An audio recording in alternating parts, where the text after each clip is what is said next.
If you go down to the woods today, you're sure of a big surprise.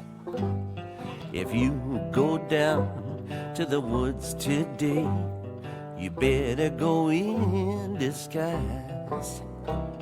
For every bear that ever there was will gather there for certain, because today's the day the teddy bears have their picnic. Once upon a summer, in the hills by the river, was a deep green forest where the wild things grew. There were caves as dark as midnight. There were tangled trees and thickets, and 1,000 little places where the sky looked through.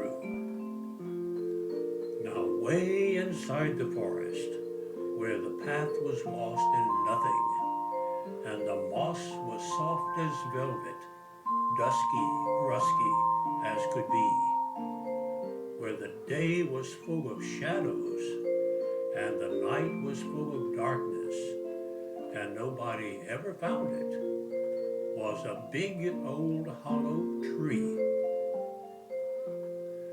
There were wildcats in the forest. There were silky little foxes. There were owls, and there were possums peeking out from everywhere. But the wildest thing of any in the dusky, rusky forest, with a hollow tree to live in, was a big black bear. Every day he went a-prowling and a-growling through the forest. Every day he went a-hunting for a something good to eat, with his berry nose a-smelling, and his berry paws a-poking, and his berry eyes a-looking for a something sweet to eat. He would growl and he would grumble. He would snuffle at the flowers. He was big and black and boogie. And the neighbor children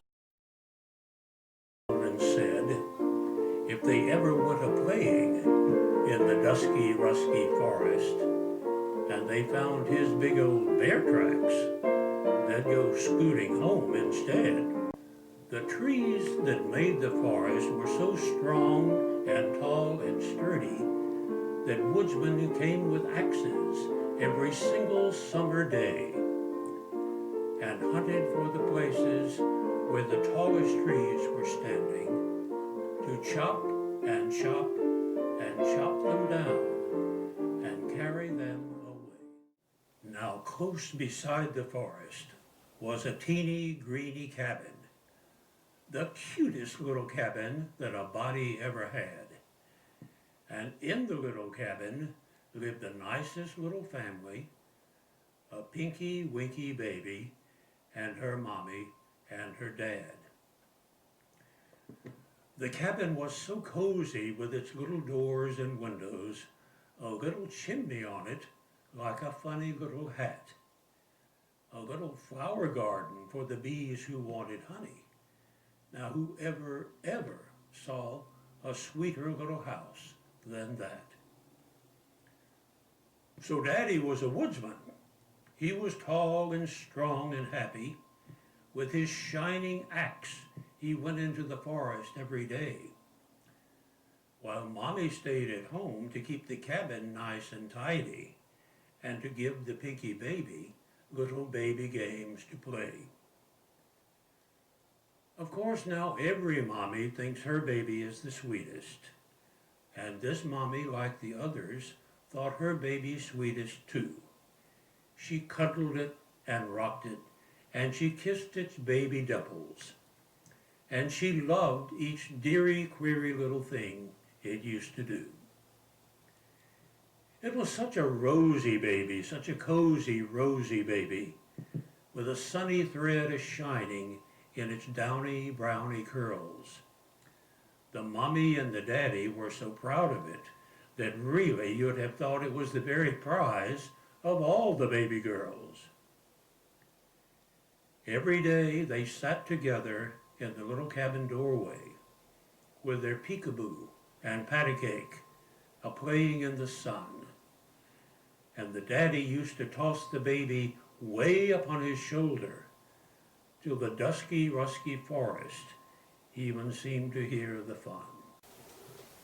Now Daddy used to think of everything the baby needed. So once he carried branches from the forest dark and deep, and with his nails and hammer made a cozy little cradle to rock the Pinky baby when she had to go to sleep. One afternoon, when everything was quiet in the forest, the bear came prowling, growling from his big old hollow tree and started out to paw around to get some food for Sunday, to see what he could find to eat and eat what he could see. The path was soft as velvet, and nobody heard him coming. He sniffed and snuffed along until he saw, what do you think? Our teeny greeny cabin with the little doors and windows, the funny little chimney, and the garden fresh and pink. He saw the little curtains and the little open windows. He prowled across the yard, and with his hairy, berry paw, he poked a place to peek, and there his berry eyes a-looking found the sweetest little morsel any old bear ever saw. Of course, it was the baby, sleeping in her little cradle. The bear reached in the window, but exactly there and then, who came along but Daddy with his rusty, trusty rifle, and the old bear stopped for nothing till he found the woods again. But though he went a-running, he looked back to see the cabin, counted every turn and corner, so he never would forget. "That's a very pretty baby," said the bear. "A pretty baby. I'll go home today, but maybe I will have that baby yet." The daddy watched him going, saw him sniff and snuff and grumble, saw him hiding in the forest, heard him growling, prowling through, and said he, "I guess my cabin better have a fence around it. If that old bear got my baby, me, oh my, what would we do?"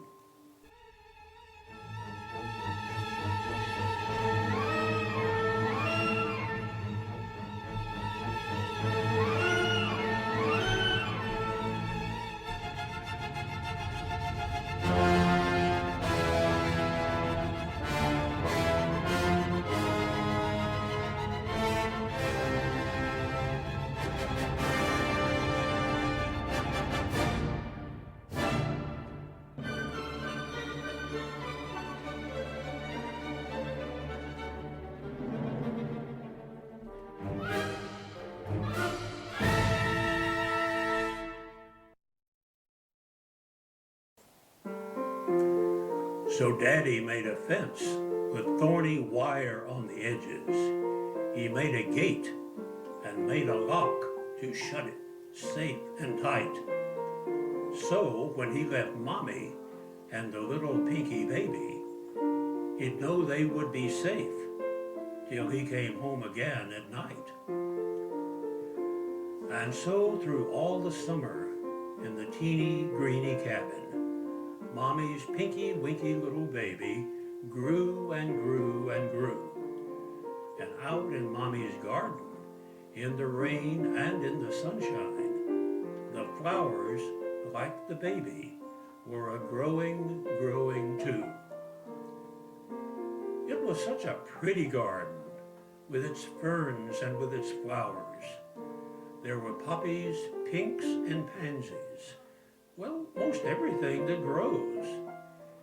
And whenever days were sunny, all the bees came making honey to hide away for winter in a place where no one knows.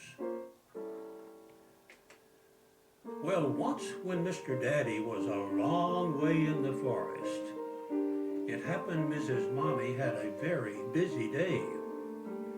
So she tucked her precious baby safe and sound inside the cradle and put her in the garden by her little self to play. Now, Mommy was so busy, she made bread and pies and cookies, and an hour went away before she looked out on the lawn. Then the gate was standing open, and the path was full of bear tracks, and the little bed was empty, and the baby girl was gone. I don't believe a mommy ever was so frightened. Just think of it, the dusky, rusky forest all around, and nothing left to tell about the pinky winky baby, but a lot of prowling bear tracks tramping all across the ground.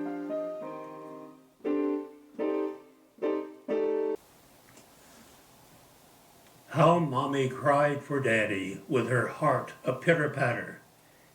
She caught his trusty rifle up and ran into the wood, breaking through the trees and bushes, climbing over rocks and branches, crying all the while for Daddy just as loudly as she could.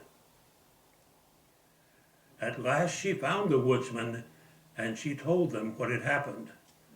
In a second they were ready, and they scattered everywhere for a search of every corner in the dusky, rusky forest where a baby could be hiding with an old black bear.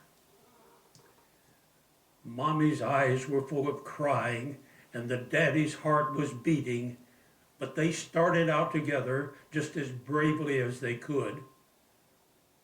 For of course they knew that somewhere in a cave or in a thicket, Mr. Bear had hid their baby in the dusky, rusky wood.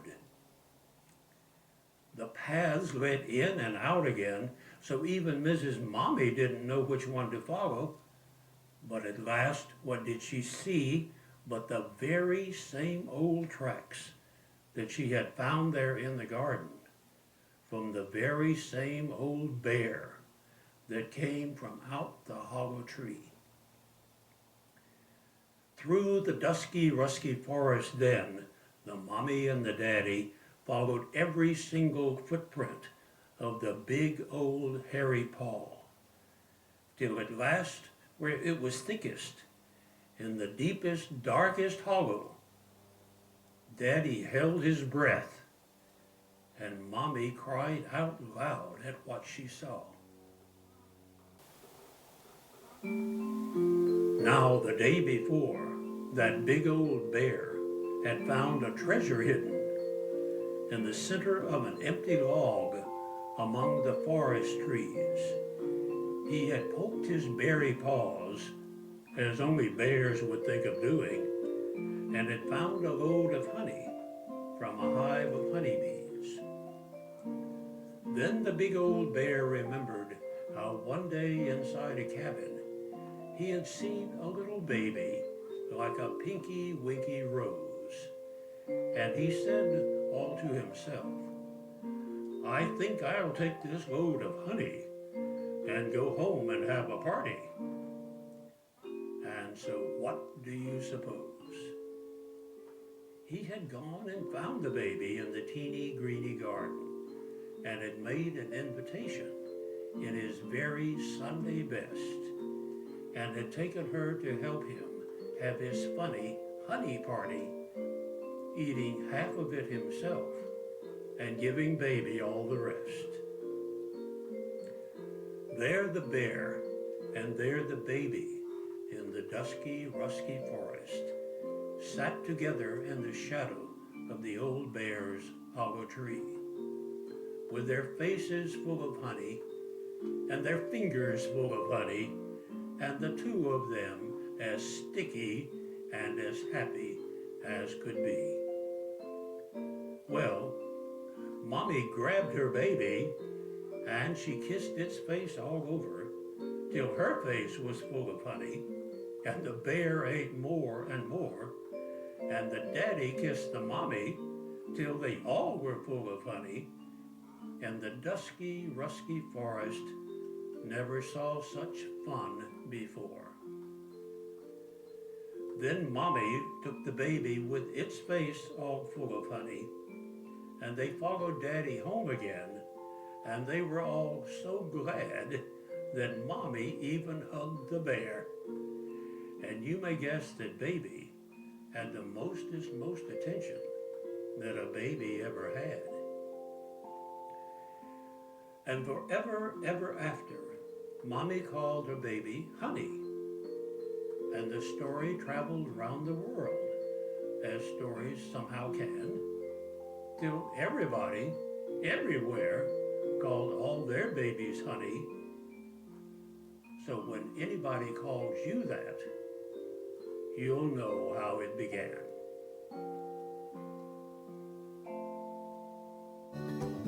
Sometimes I get confused about which paw goes in which shoe. But I don't mind, I don't care. There's sunshine